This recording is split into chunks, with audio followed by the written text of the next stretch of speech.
Goalkeepers in women's football, and what is fair criticism? Welcome to Moving the Goalposts, the Guardian's new and free women's football newsletter.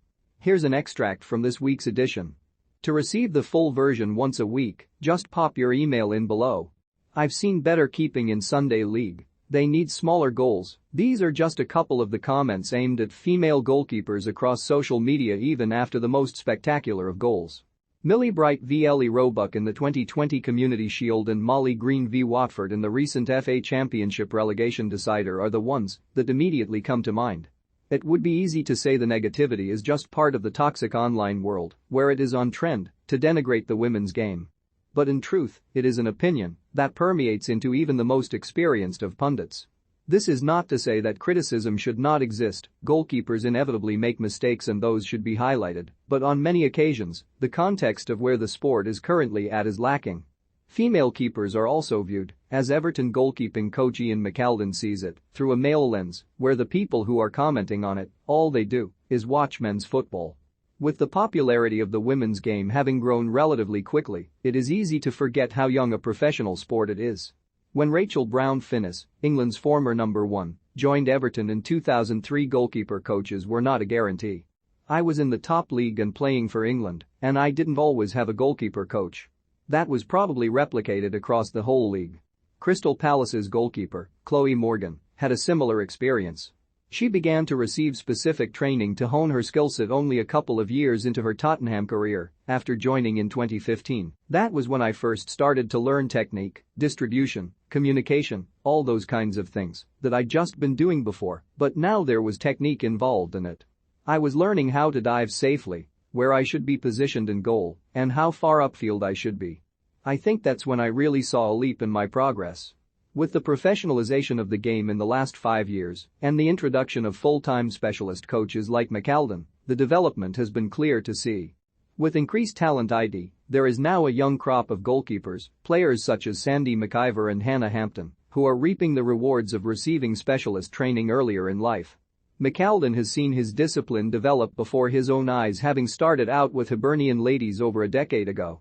You're starting to get that talent ID, or that physical ID, he says.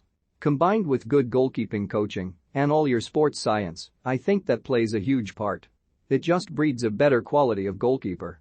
On top of that, you put in the education side and their character, they have the mentality that they want to evolve and they want to be the best in their field. Increased visibility of the sport is key to people's understanding.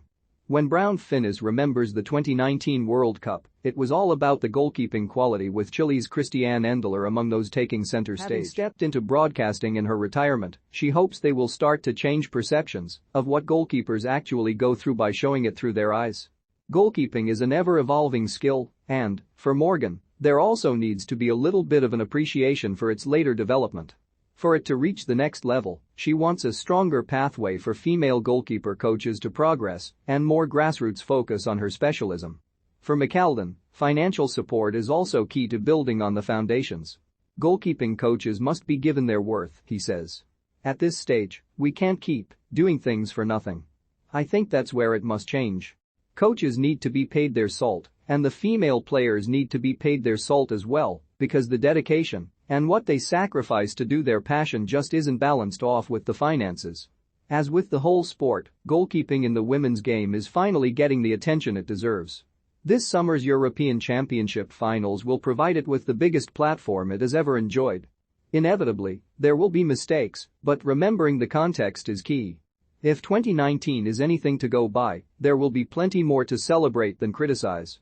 Celtic triumph in Celtic completed the cup double over Glasgow City as they lifted the Scottish Cup in front of a record crowd at Tynecastle. Despite having Jodie Bartle sent off in the first half, they battled hard and found the edge in extra time. The English forward Charlie Wellings capped a superb first season in Scotland with a second trophy. The 24-year-old scored her 40th goal in just 34 games to help her side to victory. Euros preparations begin with Euro 2022 less than 40 days away. Preparations are beginning for a summer of football. France's manager, Corinne Diasser, has caused controversy once more with her squad announcement, leaving out Amandine Henry and Eugenie Le Sommer. Despite being latecomers to the tournament after replacing Russia, Portugal's Francisco Neto has been one of the first to name his squad. Meanwhile, Alicia Lehmann has pulled out of the Swiss team due to not feeling mentally ready. Lyon take French title. Lyon lifted their second trophy in a week as they beat PSG 1-0 on Sunday. The D1 Arkema trophy returned to Lyon for the 15th time thanks to an early goal from Caterina Macario. It completed a successful season for the French champions after they celebrated their 8th WCL triumph the previous week. The swerve on this effort from Washington Spirit's Trinity Rodman tops our goals of the week, while Caterina Macario's winner, assisted by Selma Bacha, proved pivotal for Lyon. I also have a lot of time for this cheeky little nutmeg from Houston Dash's Maria Sanchez. Dance it up, at Trinity Rodman at Wash Spirit. Go ahead on a bullet to the bottom corner. Number oral was number Q Thechaus pic. Twitter.com EXOU3XCCBR